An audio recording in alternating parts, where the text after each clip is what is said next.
बिस्मिल्लाहिर्रहमानिर्रहीम, अस्सलाम वालेकुम। आप देख रहे प्रोग्राम पब्लिक ओपिनियन और मैं हूं आपके साथ ज़रिया इरफान। प्रोग्राम में मुझे ज्वाइन कर रहे हैं सीनियर सहाफ़ी तजज़ियाकार रिजवान रज़ी साहब, अनवर रज़ा साहब, ब्रिगेडियर रिटायर्ड हारिस नवाज साहब और ताहिर मलिक साहब भी प्रोग्राम में मेरे साथ शामिल गुफ्तगू होंगे। तो जनाब, इत्तलात यह है कि खदशात, एतराज़ात और इल्ज़ामात के बाद जमीयत उलमा इस्लाम और पाकिस्तान तहरीक इंसाफ के दरमियान दोबारा कुर्बतें बढ़ना शुरू हो चुकी हैं और दोनों जमातों के दरमियान वफूद की सूरत में मुलाकात हुई है। गुज़िश्ता शब की मैं बात कर रही हूँ, जिसमें राब्ते जारी रखने पर इत्तफाक किया गया। इत्तलात के मुताबिक JUI ने PTI का साथ देने के लिए मशरूत हिमायत की यकीन दहानी भी कराई है और ज़राइज़ के मुताबिक ये भी बता रहे हैं कि दोनों जानिब से इस मीटिंग में तय पाने वाली बातों पर कायदीन अपने अपने रहनुमाओं को एतमाद में लेंगे, जिसके बाद दोबारा से मुलाकात में हतमी इलाहे अमल तय किया जाएगा। अब देखना यह है कि मौलाना और तहरीक इंसाफ के दरमियान कोई ब्रेक थ्रू होता है या फिर नहीं होता, क्योंकि अगर इन जमातों ने एक साथ चलने का फैसला कर लिया तो हुकूमत को ईद के बाद खासी दुश्वारी का सामना करना पड़ सकता है। जबकि दूसरी ही जानिब सिंध और पंजाब में चोलिस्तान केनाल को लेकर बयानबाजी उरूज पर है। लग ऐसा रहा है या जाहिर ऐसा किया जा रहा है कि जैसे चोलिस्तान केनाल का पानी दरियाए सिंध से लिया जाएगा और इसके अलावा दरियाए सिंध मजीद 6 नहरें निकाली जाएंगी, जिससे सिंध की जमीन बंजर हो सकती है। बुनियादी तौर पर पाकिस्तान में सियासत बराए सियासत और मुखालिफत बराए मुखालिफत का चलन बहुत आम है। लोग हकीकत को जाने बगैर सियासत बराए सियासत और मुखालिफत बराए मुखालिफत शुरू कर देते हैं। यही इस मामले में भी हो रहा है।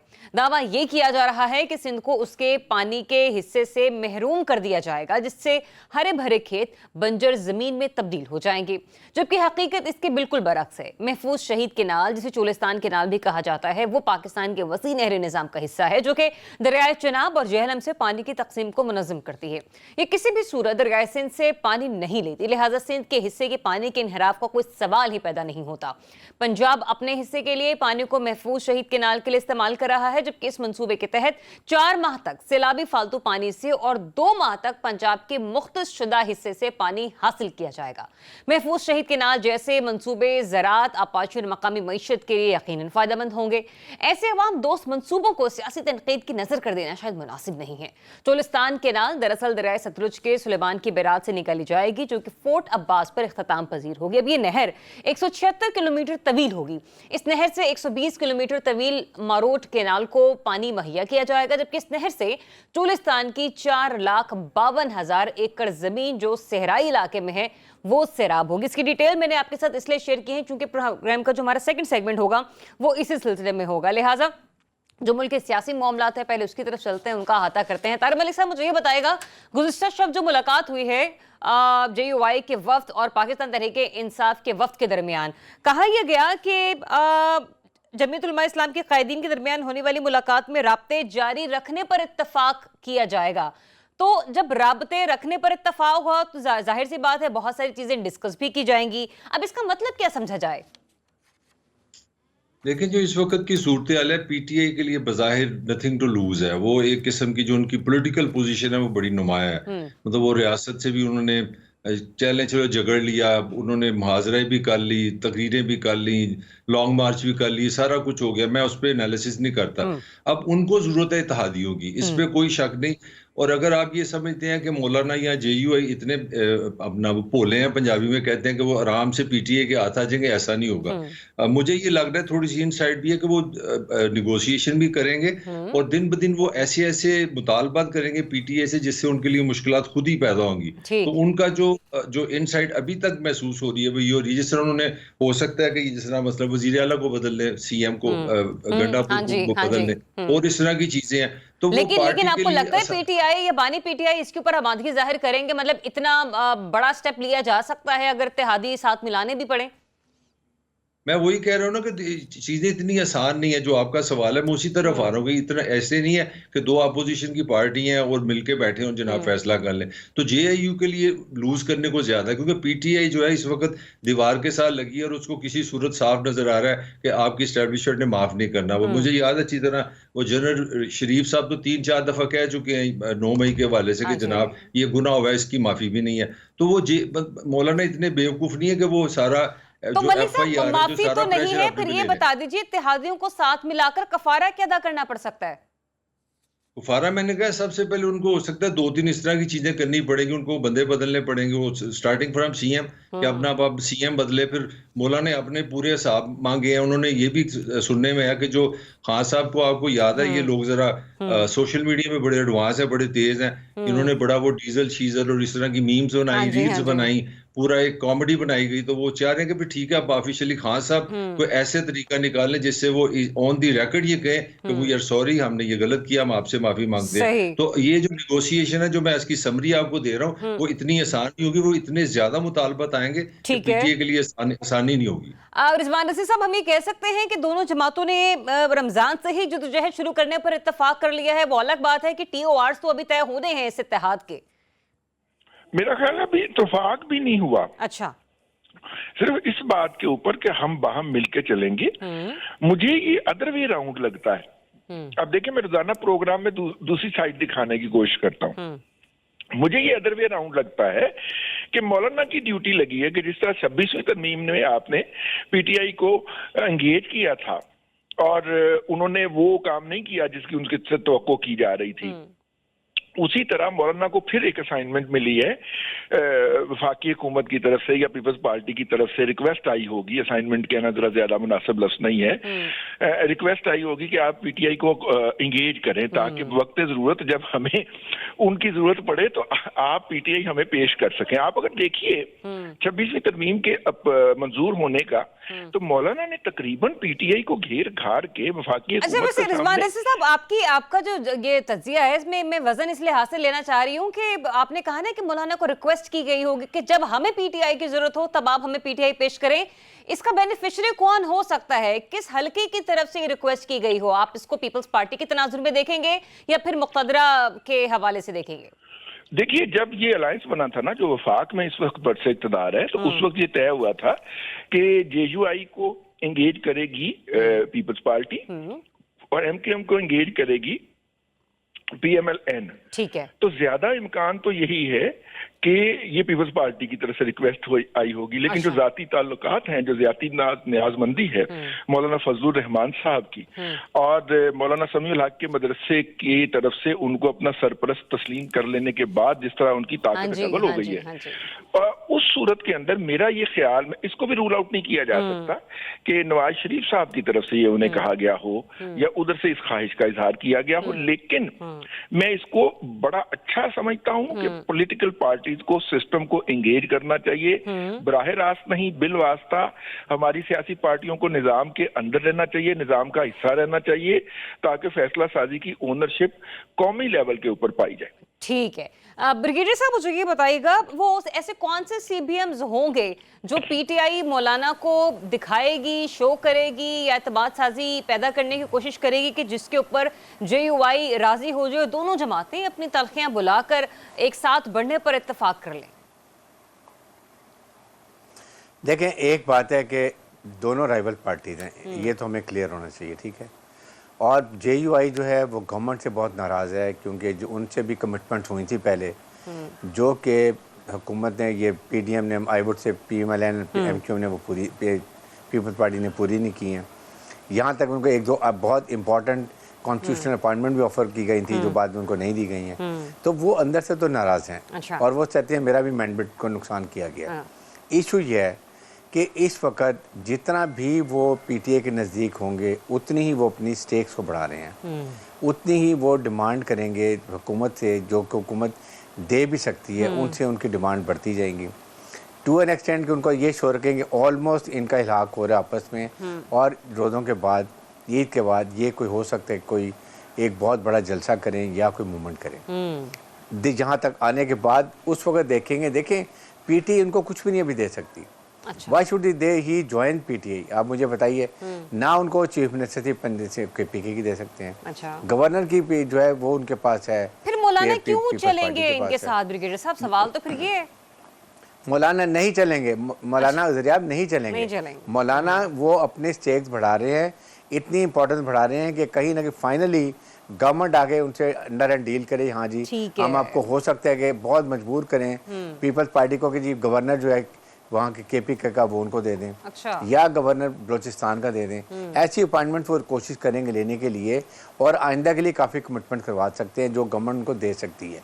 लेकिन PTI के पास फॉर द टाइमिंग PTI की कंपल्सन है कि किसी तरीके से PTI ये JUI को अपने साथ मिलाएं ठीक टू है। Have a power to reckon with, और वो फिर जाके जलसा ये थ्रेट भी हो सकता है, स्ट्रीट पावर भी है, डाई हार्ट्स भी हैं, और फिर उसके बाद गवर्नमेंट को भी सोचना पड़ेगा कि मौलाना फजलुर रहमान के लोगों को भी अगर तशद्दुद करते हैं तो वो हालात उससे ज़्यादा ख़राब हो सकते हैं। ठीक है। लेकिन JUI का मेरे नहीं ख्याल कि किसी लिहाज से भी इत्तेहाद बनता है, ultimately they will have to part with each other. ठीक है। अच्छा अनवर रज़ा साहब, मुझे ये बताइएगा, दो सवाल हैं। एक तो ये कि आपको लगता है कि आखिरी वक्त तक, रमज़ान के इख्तिताम तक, किसी भी वक्त ऐन मुमकिन है कि ये इत्तेहाद हो जाए, और दूसरा ये भी अगर इत्तेहाद हो भी जाता है तो क्या गवर्नमेंट के पास ज्यादा है मौलाना को देने के लिए, या PTI के पास कुछ ज्यादा है मौलाना को देने के लिए? और KP और बलूचिस्तान की जो गवर्नरशिप है, आपको नहीं लगता जब 26वीं तरमीम वाला मामला था तब भी कहीं ना कहीं ऑफर तो हुई थी?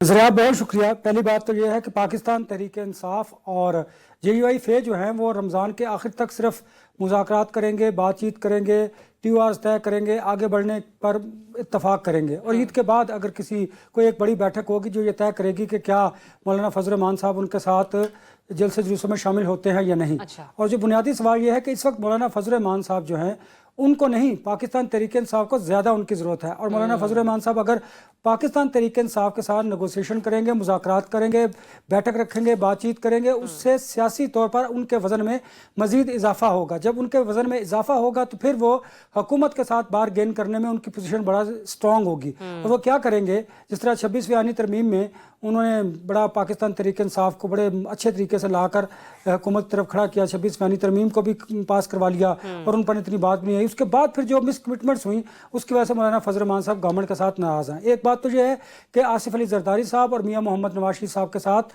मौलाना फजल रहमान साहब के साथ के ज़ाती मरासिम हैं, और वो तीनों का बड़ा अदब एहतराम का एक रिश्ता और ताल्लुक है, और मुमकिनात का खेल है सियासत, इसमें कुछ भी मुमकिन है। लेकिन मुझे दिखाई ये देता है, एक तो मैंने कल आपसे अर्ज़ किया था कि मौलाना फजल रहमान साहब जो हैं वो ईद के बाद इस मैंडेट के हवाले से जो इंतखाबी मैंडेट मिला है गवर्नमेंट को, उस पर वो जल्द से जुलूस करेंगे, मोमेंटम बनाएंगे। आपने देखा उसके बाद अब पाकिस्तान तहरीक इंसाफ उनके साथ राब्ते में, और ये कोशिश कर रही है कि उनको अपने साथ शामिल करें। अगर मौलाना फजल रहमान साहब बारगेनिंग पोजीशन में आगे बढ़ते हैं तो फिर हुकूमत को देने के लिए उनके पास बहुत कुछ है, और हुकूमत दे सकती है। मुमकिन है कि इस वक्त मौलाना साहब ना लें। मौलाना साहब ने ये तय किया हुआ है कि ईद के बाद उन्होंने खुद से इंतखाबी जो उन्होंने कहा कि इंतखाबात में धांधली हुई है, हम इस मैंडेट को तस्लीम नहीं करते, वो एक मोमेंटम मुल्क भर में बनाएंगे। ये पाकिस्तान तहरीक इंसाफ के लोगों को उन्होंने कन्वे किया है, बताया है। अब पाकिस्तान तहरीक इंसाफ ये चाहती है कि वो ईद के बाद एक भरपूर तहरीक का ऐलान करे जिसमें मौलाना फजल रहमान साहब उनके साथ हों।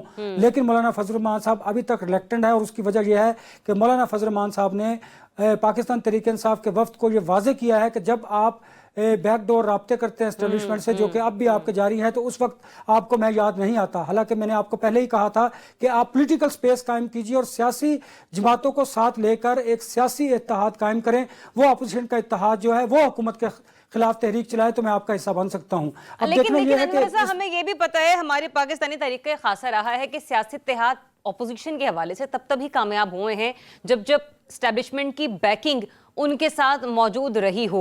अदरवाइज PTI जितने मर्जी इत्तेहाद बना लें, कुछ नहीं होने वाला। मौलाना जो मर्जी कर ले, मौलाना PTI के लोगों को राम करने के लिए, उनके वोटरों को थोड़ा काम करने के लिए इत्तेहाद में हिस्सा जरूर दे सकते हैं अपना ईद के बाद। लेकिन वही बात है आगे ना कि शायद इसका नतीजा भी हमें कुछ वैसा ही नजर आएगा जैसे हुकूमत और PTI के दरमियान होने वाले मुज़ाकरात का था। एनीवेज एक ब्रेक लेते हैं, ब्रेक के बाद अपने नाज़रीन को फिर से ज्वाइन करेंगे और बात करेंगे 6 नहरों के उस किस्से की कि जिसे पाकिस्तान पीपल्स पार्टी जरूरत से ज्यादा मुतनाज़े बनाती चली जा रही है। क्यों हो रहा है ऐसा, इसको डिस्कस करेंगे ब्रेक के बाद। Stay tuned. जी वेलकम बैक वंस अगेन। नाज़रीन, आपको याद होगा कि कल सदर जरदारी साहब ने पार्लियामेंट के मुश्तरका इजलास से खिताब किया था और उन्होंने सिंध से निकलने वाली नहरों के हवाले से कुछ अपनी शिकवे और शिकायतों का बड़ा खुलकर इजहार किया था, जिसके ऊपर हमने सोचा क्या चलें जरा तफसील से गुफ्तगू भी की जाए। क्योंकि कहा यह जा रहा है कि वफाक जो चुलिस्तान के सहरा को आबाद करना चाह रहा है, महफूज शहीद केनाल की वजह से या उसकी बदौलत पीपल्स पार्टी या यूं कह लीजिए कि पाकिस्तान जो में इस वक्त जो सिंध की गवर्नमेंट है वो ये दावा कर रही है कि जो सिंध है उसका पानी इस्तेमाल किया जाएगा और वहां से निकाले जाने वाली जो नहरें हैं उससे वो पानी होता हुआ चुलिस्तान के सहरा को सैराब किया जाएगा, जिससे वहां पर आबादकारी जो है वो शुरू होगी। लेकिन सवाल यहां पर यह पैदा होता है कि जो इरसा की रिपोर्ट है वो ये बताती है कि जो 4 माह तक सैलाबी फालतू पानी है वो इस्तेमाल किया जाएगा, फिर इसके बाद जो अगले 2 माह हैं वहां पर पंजाब के मुख्तसुदा हिस्से से पानी हासिल किया जाएगा। तो अब या तो प्रोपेगेंडा हो रहा है या समझ से आ रही है ये मामला, या फिर इस पर सियासत की जा रही है, ये जानना बड़ा इंपॉर्टेंट है। हारिस नवाज साहब मुझे ये बताएगा कि सिंध में थर के क़याम मकाम पर जो होने वाली अमवात हैं, चाहे वो मवेशियों की हो, बच्चों की हो, खवातीन को हो, मेल न्यूट्रिशन की वजह से वहाँ पर हर साल जो है वो सैकड़ों के हिसाब से अमवात होती थी। अब जाकर किसी न किसी हद तक सिंध गवर्नमेंट ने उस मामले के ऊपर काबू पाया है और वहाँ पर हमने देखा है कि पानी की दस्तयाबी मुमकिन हो पाई है। तो जब खुद सिंध हुकूमत पिछली गुज़िश्ता कई दिहाइयों तक इस मामले से नबरदाज़मा रही है, तो आज जब चुलिस्तान के लोगों को पानी मिलने जा रहा है या फिर वहाँ पर हम ये कह लें कि ज़रई जो बंजर ज़मीन है वो ज़रखेज़ होने जा रही है, तो फिर इस मामले में क्या पाकिस्तान पीपल्स पार्टी का बहैसियत सियासी जमात इस मामले को मुतनाज़ बनाना जायज़ है? देखें दरिया, बात यह है कि व्हाट आई परसी यही कालाबाग डैम की प्रॉब्लम थी। हाँ जी, अगर उनको इस यहाँ पर कोई इबाम है तो पर्पज़ है कि पंजाब का इरिगेशन डिपार्टमेंट की टीम और SIFC की टीम और अगर फेडरल गवर्नमेंट की इस पर कोई टीम है तो वो भी they should come to Sindh, आके नेशनल इनकी प्रोविंशियल असम्बली के अंदर आके उनको ब्रीफ करें, प्रॉपर प्रेजेंटेशन दें, लक्ष्य लेकर आएँ, सब लेकर आएँ, बताएं कि किस वक्त क्या होगा और कैसे मॉनिटरिंग होगी। अगर वो 4 महीने में जब मुझे आई नो कि कितना पानी समुंदर में यहाँ हमारा जाता है, अगर वो कंफर्म पीरियड हो उस पर आपकी हमारी सिंध की मॉनिटरिंग टीम वहाँ पर हो, वो उसको मॉनिटर करे कि कितना पानी बढ़ गया और उस वक्त हम पानी दे रहे हैं। उसके बाद बाकी पानी अगर ये लेके जाते हैं महफूज के कैनाल के लिए अपना पंजाब का पानी, we should have no problem. But the issue is कि इसमें सिंध के तहफ़्फ़ुज़ात बिल्कुल ठीक हैं, अब हार्म नहीं होना चाहिए। मेरी प्रॉब्लम, मैं ये कहता हूँ कि आप अपनी पूरी टीम सिंध में भेजें, प्रोविंशियल असम्बली में आएँ, तमाम MPs को, पब्लिक रिप्रेजेंटेटिव को ब्रीफ करें, वहाँ पर उनको बताएं कि कौन से कहाँ से पानी निकलेगा, कैसे निकलेगा, कौन से सीजन में आएगा, और उसके बाद अगर तहफ़्फ़ुज़ात है then it should not, then फिर ये इसको ख़त्म करें अगर सिंध अफेक्ट होता है। अगर नहीं होता देन सिंध लोग कंफर्म हो जाएंगे, तसल्ली हो जाएगी, then they can be given. लेकिन ये बातों में सियासत करने के बजाय हमारा मतलब, मेरा नज़रिया है कि आप और ला के ऑन ग्राउंड ब्रीफ करें ताकि इसको ख़त्म करें मसले को। और ये जो सूबे में अभाम हो जाना, अगर सिंध को शक है तो बिल्कुल उनको शक होना चाहिए, उनकी तसल्ली होनी चाहिए, उनको क्लियर करना चाहिए कि दे गारंटीड कि दरिया सिंध का पानी कहीं नहीं लिया जाएगा। लेकिन बातें पंजाब में हो रही हैं, कहीं हो रही हैं, आप इसको क्लैरिफाई करें। यही हुआ था कालाबाग डैम में कि कभी किसी ने आके दूसरे सूबों के तहफ़्फ़ुज़ात बताएं आगे सूबों को, आप सिर्फ बात करते हैं वहाँ पंजाब में बैठ के तो डाउट क्रिएट हो जाता है। ताहिर मलिक साहब, एक क्लैरिटी में ये भी लेना चाह रही हूँ, थोड़ी सी जरा तारीख का हवाला देके कि इंडस रिवर सिस्टम अथॉरिटी के जनवरी 2024 में जब इजलास हुआ तो इस मंसूबे को पानी की दस्तयाबी का सर्टिफिकेट जब देने का मामला आया था तो फिर हुकूमत सिंध के नुमाइंदे ने कानूनी तौर पर सवाल ये उठाया था कि इस नौयत का सर्टिफिकेट जारी करने का इख्तियार ही नहीं रखती, मगर अथॉरिटी के इजलास में 1 के मुकाबले में 4 वोटों से ये सर्टिफिकेट जारी करने का फैसला भी हुआ था। तो फिर अब क्यों मुतनाज़े बनाया जा रहा है इस मामले को? देखिए, आपने जो शुरू में बात की है उस पर थोड़ा सा मुझे इतराज है। जी जी, ये जो दरियाए सिंध नहीं है खाली, ये दरियाए सिंध एक सिस्टम है जो आपको, अगर आप पाकिस्तान की तारीखी तौर पे इसका नाम देखें तो ये सिंधु देश था, ये इंडस वैली है।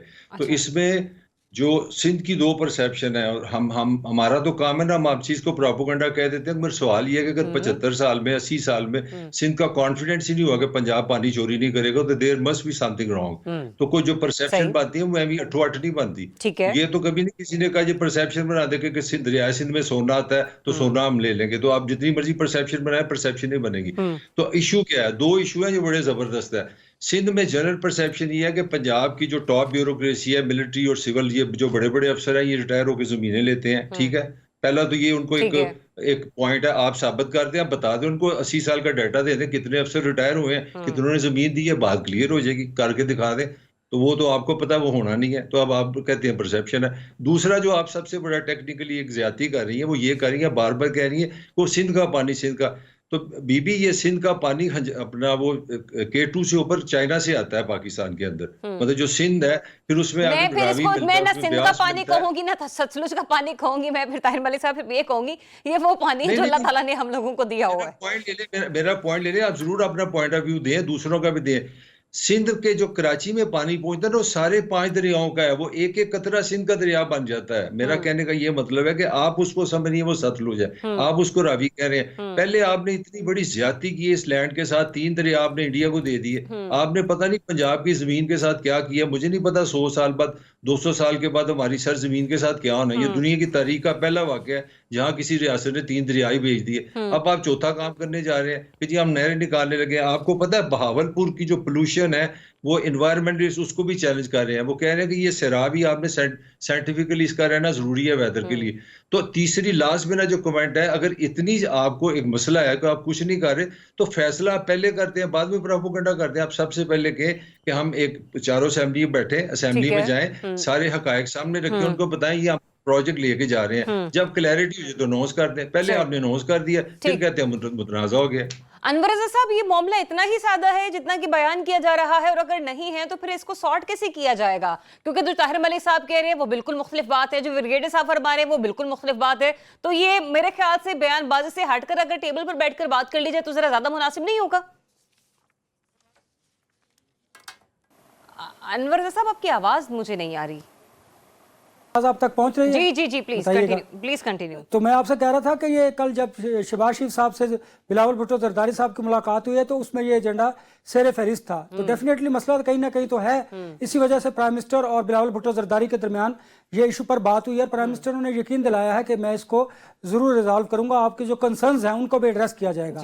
आपने इरसा की बात की, उस पर हमेशा से सिंध को एतराज रहा है। पहली बात यह है कि जो पानी का मामला है ये दरीना है और सिंध हमेशा से पंजाब पर इल्ज़ाम लगाता है। देखिए ये अच्छा मौका है, प्राइम मिनिस्टर तमाम जो स्टेक होल्डर्स हैं, तमाम इदारे हैं, उनको टेक्निकली सिंध के साथ बैठे और इस मामले को रिजॉल्व करें। क्योंकि देखिए अगर हम इन इश्यूज़ पर रहेंगे, गो के ये पानी का जो मसला है ये बहुत बड़ा मसला है। दुनिया भर में पानी के मसलों पर आइंदा आने वाले वक्तों में देखिएगा जंग भी होगी, जंगें होंगी, ऐसा कहा जाता है, क्योंकि इन्वायरमेंटल जो चेंजिंग्स है वो बड़ी तेज़ी से रैपिडली हो रही हैं। इसलिए इस मामले पर वफाक को किरदार अदा करना चाहिए। पंजाब और सिंध को बैठाकर दोनों के टेक्निकल जो डिपार्टमेंट्स हैं, इरीगेशन हो गया, इरसा हो गया, इनको बिठाकर यहाँ पर इस मामले को रिजॉल्व करने की जरूरत है।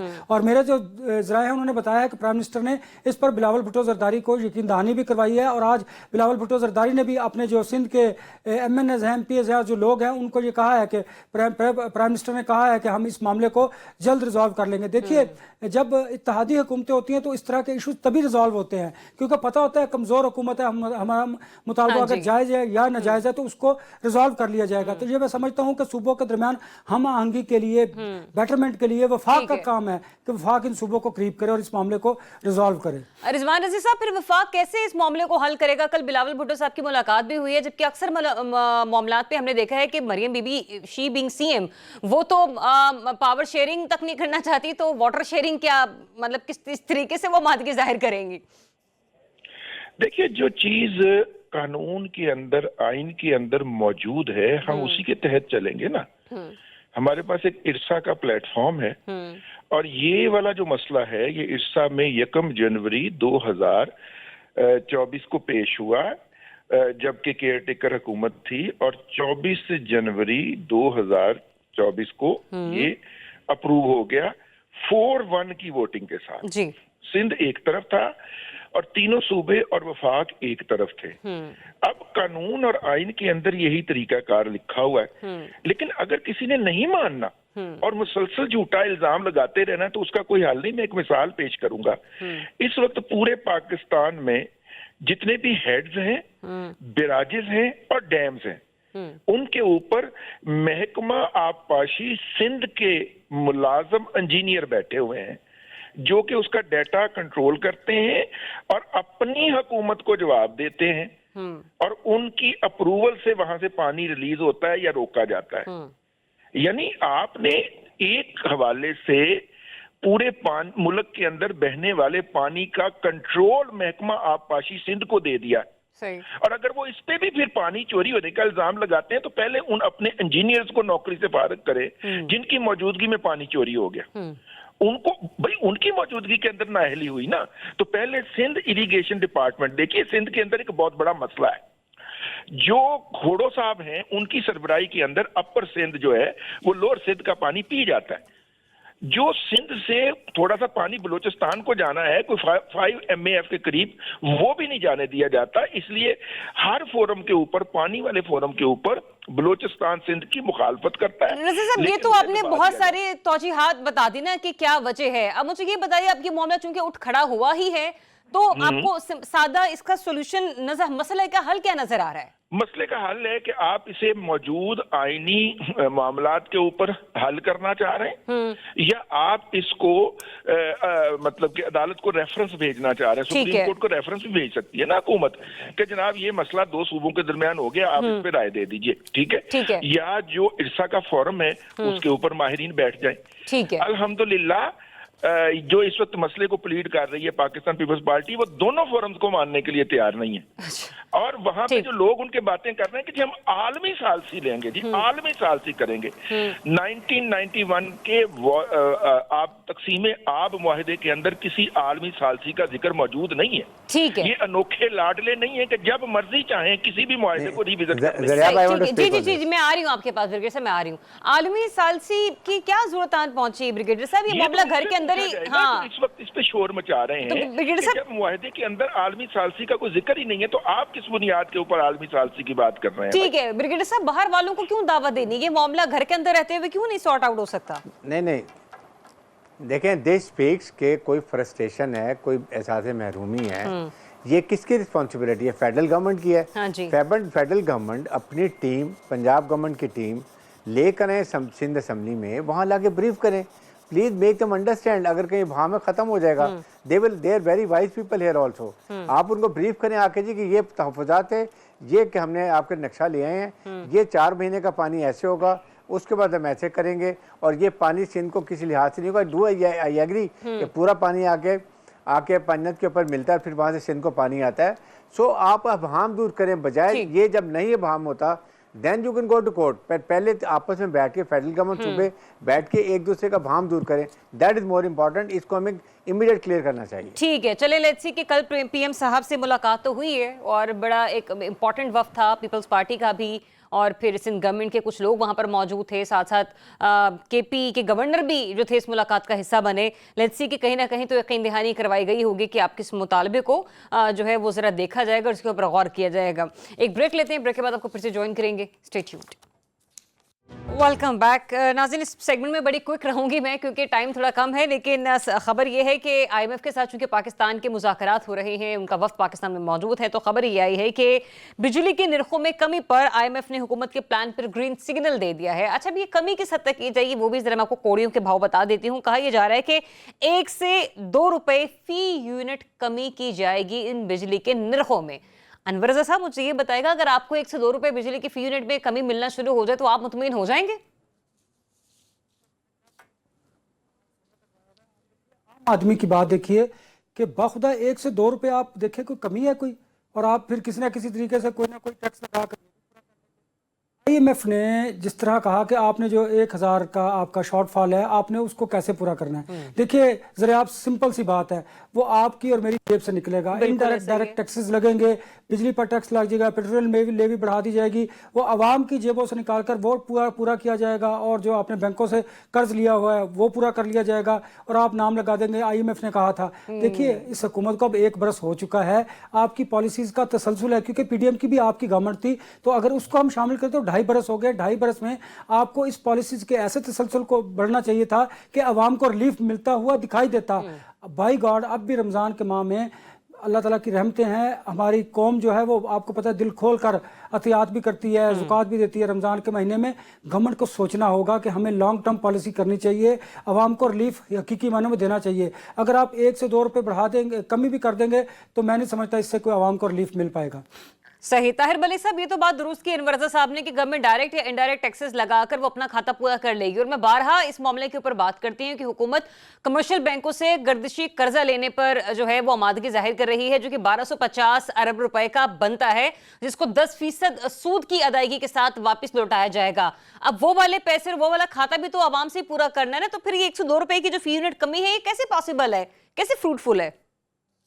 देखिए, ये तो एमी वो अपना वो लोरी जुबान भी इसको रंगबाजी कहते हैं। 1-2 रुपए से क्या फर्क पड़ना है। देखिए, जुल्म ये हुआ है कि मतलब एग्जैक्टली मैंने रजी बता भी देगा, मैं खुद पुराने जमाने को हो गया हूँ। अगर पाकिस्तान बिजली पानी से हम पन बिजली बनाए तो 2 से 3 रुपए का यूनिट बनता है। तो ये तो सबसे ज्यादा क्रेडिट में जाता हूँ मोहतरमा शहीद जुल्फ़िकार अपना बेनजीर साहबा को। उन्होंने ये सोचा कि नहीं हम डॉलर से ना पेट्रोल खरीदेंगे, फिर डॉलर में बिजली बेचेंगे, पानी की हमें जरूरत नहीं। फिर अल्लाह का शुक्र है नवाज शरीफ ने भी उसको जारी रखा। जनरल मुशर्रफ क्योंकि बहुत ही ज़हीन बंदे थे, उन्होंने कहा नहीं हम जो ना इसको जो पैसे बढ़ाएंगे वो डॉलर में रेट रखेंगे। तो इमरान भी शामिल है। मैं समझता हूँ पाकिस्तान की 70 साल तारीख का जो सबसे बड़ा वहां पे डाका है वो बिजली है। बिजली किस तरह है कि आप मुझे बता दें 50, 60, 70 रुपए का यूनिट करके आप पाकिस्तान को इकोनॉमिकली सेंसेबल मुल्क बना ही नहीं सकते। जो मर्जी कर लें, आपकी एक्सपोर्ट नहीं बढ़ सकती, आप इंडस्ट्री नहीं लगा सकते, आप महंगाई को कंट्रोल नहीं कर सकते, आप जो मर्जी कर लो। आपके बच्चे जवान जो है 25-25 लाख दे के अपना इटली में जाके समुद्रों में मार रहे हैं। आपको समझ नहीं आ रही कि मुल्क की तबाही और बर्बादी कहाँ हो रही है। सारी बर्बादी की सबसे बड़ी जड़ ये महंगी बिजली है, और आप अभी भी आवाम से खेल रहे हैं। अब टेक्निकली मेरे पास टाइम नहीं है कि मैं इसको एक्सप्लेन करूं। ये 1-2% लोग हैं जो गैर मुल्की इस पे इन्वेस्टर हैं, सारे ये आपके दाएं में बैठे हैं। जरा जाके पता करें असेंबली में कितने एमएनए जिनकी आईपीपीज है, जो सारा ये खुद ही इन्होंने लूटा है। इसी पैसे ये पॉलिटिकली कंट्रोल करते हैं। और मैं समझता हूँ रियासती इदारे, हुकूमत सबको खुदा का कोई खौफ करें, बैठे और आवाम की जान छोड़ें। ये सबसे बड़ी पाकिस्तान की जो इस वक्त स्लेवरी है ना, मैं उससे समझता हूँ बिजली है, आईपीपीज है। अच्छा ब्रिगेडियर साहब, ये तो हमने बिजली के निरखों के हवाले से बातचीत की ना, लेकिन एक और यकीन दहानी करवाई गई है आईएमएफ को। कहा यह गया कि 5 से 7 इदारे हम बेच देंगे और पाकिस्तान के कर्ज के हुसूल के लिए इनको जल्द ही बेच दिया जाएगा। आपकी नजर में वो 5 से 7 इदारे कौन से हो सकते हैं कि जिनको प्राइवेटाइज कर दिया जाएगा? अभी तक तो फिलहाल हमसे कोई एक भी ना हो सका। हारिस नवाज साहब, आप मुझे सुन पा रहे हैं? चलें जरा लाइन दोबारा कनेक्ट करती हूँ मैं। मलिक साहब, आपके पास कोई इन्फॉर्मेशन है ये 5 से 7 इदारे कौन से हो सकते हैं?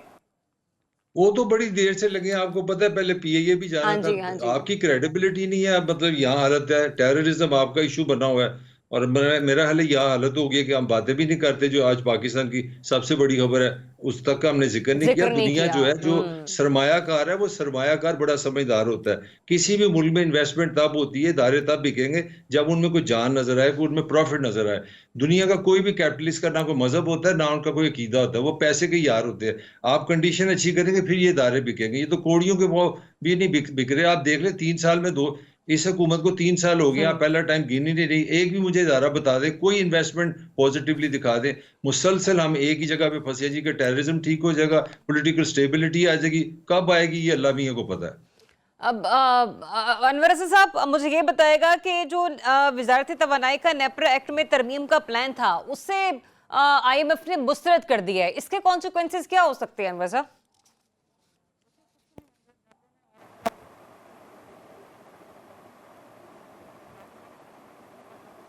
अब अनवर रज़ा साहब, आपकी आवाज मुझे नहीं आ रही है, मैं जरा हारिस साहब के पास जाती हूँ। हारिस साहब, आईएमएफ ने वज़ारत तवानाई का जो नेपरा एक्ट में तरमीम का प्लान है वो मुस्तरद कर दिया है। आईएमएफ के इस मामले को मुस्तरद किया जाना, आपको लगता है कि मईशत पर एक बार फिर से असरअंदाज होगा? देखें, ओवरऑल फर्क इसलिए पड़ेगा कि why can't we have a proper homework. आपको उनकी शराइत पता है कि वो क्या चाह रहे हैं। आप उनको, अगर उनमें आप तरमीम चाहते हैं उसको पूरा नहीं करना चाहिए, then you should have a solid reason, concrete reason होने चाहिए। और सेकेंडली, 1-2 रुपये बिजली कम करने से क्या फ़र्क पड़ेगा, मुझे बताइए। आईएमएफ वर्ल्ड बैंक को हमने ये बताना है कि देखें, हमने आईपीपीज़ के इतने 1000 अरब रुपया जो है वो ख़त्म कर दिए, उनके कॉन्ट्रैक्ट ख़त्म कर रहे हैं। We will save this money. हम एफबीआर से इतने 1000 अरब बचा रहे हैं। हमने स्टेट कॉरपोरेशन इतने प्राइवेटाइज कर दिया। आपने डिस्ट्रीब्यूशन कंपनी आपने कमिटमेंट किया कि 7 डिस्ट्रीब्यूशन कंपनीज को आप प्राइवेटाइज कर देंगे। आपने ये 6 महीने पहले क्यों नहीं कर लेते? अब ख़त्म करें प्लानिंग को। Now is the time. 1 साल गुजर गया, अभी 1-2 साल और आपके पास हैं जो उसमें आप डिलीवर करें। IMF world bank should not come and interfere in our affair. अगर हमारे में इतनी अच्छी गवर्नेंस है, हमारी बहुत पाकिस्तानी यकीन इतने कॉम्पिटेंट लोग हैं, the only thing is I don't know how we are not using them. उनको अच्छा इस्तेमाल करके आप सारा डिस्ट्रीब्यूशन कंपनी को जो करना चाहते हैं वो बताएं, डिस्ट्रीब्यूशन कंपनी जो प्राइवेटाइज करनी है वो बताएं। उसके बाद बिजली कम कर 1-2 रुपए से नहीं फ़र्क पड़ेगा। आप इतना इस तरीके से प्लान करें कि आपने IPPs के पैसे को कैसे सेव करना है, सर्कुलर डेट को, उनके कॉन्ट्रैक्ट कितने ख़त्म करने जो अनरीजनेबल हैं, ये उनसे बात करें, हम वो उनको करके दिखाएं जिससे लोग खुश भी होंगे। और फिर आप जाहिर है कि आप महंगाई को हमने कंट्रोल नहीं किया, ऑस्टेरिटी हम कर नहीं रहे हैं, आप बताएं कि हम ऑस्टेरिटी ड्राइव से इतना पैसा सेव करेंगे। ये बातें करने की nobody is bothered on these thing. हम वो आते हैं, कंडीशन लाते हैं, हम बात मान लेते हैं, बाद में अवाम परेशान हो जाते हैं। तो it has to be wholesome effort ताकि आइंदा के लिए मसला हल हो सके। ठीक है, और मुख्तसर ये कि 1 से 2 रुपए के फ़ी यूनिट की कमी की वजह से कुछ नहीं होने वाला, जबकि इस तस्वीर का दूसरा रुख वाकई यही है कि डायरेक्ट या इनडायरेक्ट हर सूरत में हुकूमत ने टैक्स तो लगा नहीं है। एनीवेज इजाज़त दीजिए, अपना बहुत सा ख्याल रखिए, अल्लाह हाफिज़।